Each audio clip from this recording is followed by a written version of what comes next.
Le hacking, un mot souvent chargé de mystère et d'illégalité, mais qui cache une réalité bien plus nuancée. Imaginez un monde où chaque clic et chaque transaction peut être une porte ouverte sur des zones obscures. Les hackers peuvent utiliser des keyloggers, des chevaux de Troie ou encore du phishing pour infiltrer des systèmes.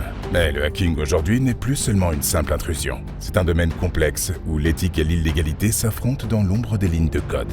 Dans cet univers numérique, il existe deux grandes catégories. Les hackers éthiques, autrefois appelés White Hats, qui mettent leurs compétences au service de la protection des systèmes. Et les hackers malveillants, connus sous le nom de Black Hats, qui exploitent les failles pour leur propre profit. Mais aujourd'hui, ces termes s'effacent progressivement. On parle désormais de hacking éthique et non éthique, une distinction qui ne repose plus uniquement sur la couleur du chapeau, mais bien sur les intentions derrière chaque action. Les véritables enjeux sont ailleurs. Quelle est la motivation de celui qui manipule le monde numérique qui nous entoure ?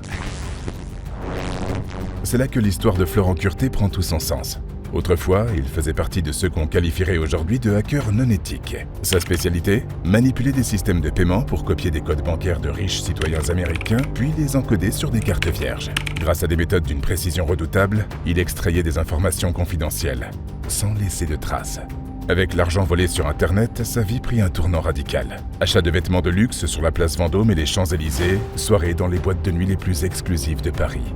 Aujourd'hui, Florent Curté est un expert reconnu.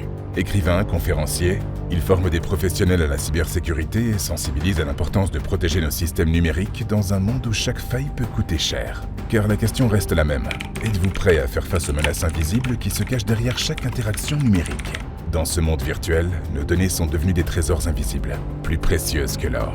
Et la seule véritable protection réside dans notre éveil numérique. Comprendre la valeur de nos données et les dangers qui les menacent.